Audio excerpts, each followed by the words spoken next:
महाराष्ट्र राज्यामध्ये गुणरत्न सदावर्ते हा बावचळलेला माणूस आहे, हे स्पष्टपणे आमचं मत आहे।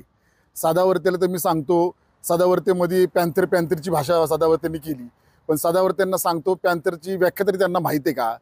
माझ्या घरात दलित पॅन्थरचा जन्म झालेला आहे, भारतीय दलित पॅन्थरचा। त्यांना स्वतःला माहीत नसेल, त्यांनी अभ्यास करून घेतला पाहिजे। प्राध्यापक अरुण कांबळे जे राष्ट्रीय अध्यक्ष होते ते माझे कोण आहेत हे त्यांनी पहिला अभ्यास करावा असं माझं स्पष्ट मत आहे। दुसरी गोष्ट, त्यांनी मध्यंतरी बोलताना असं सुद्धा वक्तव्य केलं होतं की मी दलित आंदोलनासाठी काही वेळा जेलला गेलोय, परंतु त्यांना मी सांगतो अहो तुम्ही जरा थोडा अभ्यास कमीच तुमचा आहे।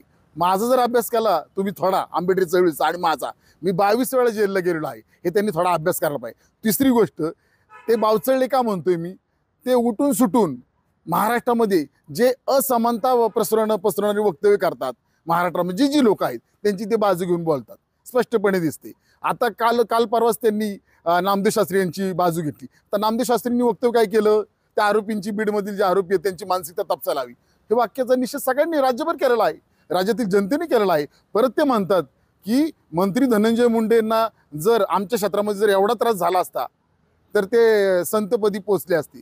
अरे बापरे, अशा व्यक्तींना जर ते पाठिंबा देत असतील। दुसरी गोष्ट, माझा प्रश्न आहे की नामदेव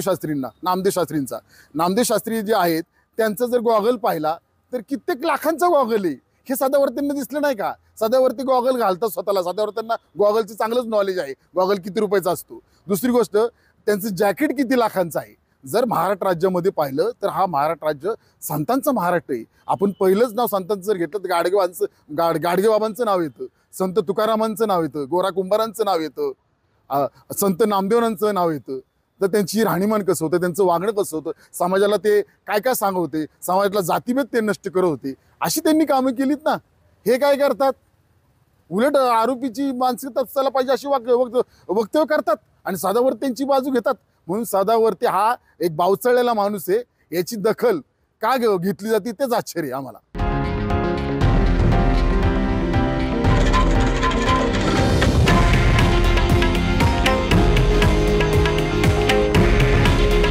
हे आहे देशातील नंबर 1 न्यूज नेटवर्क आणि आपण पाहत आहात TV9 मराठी।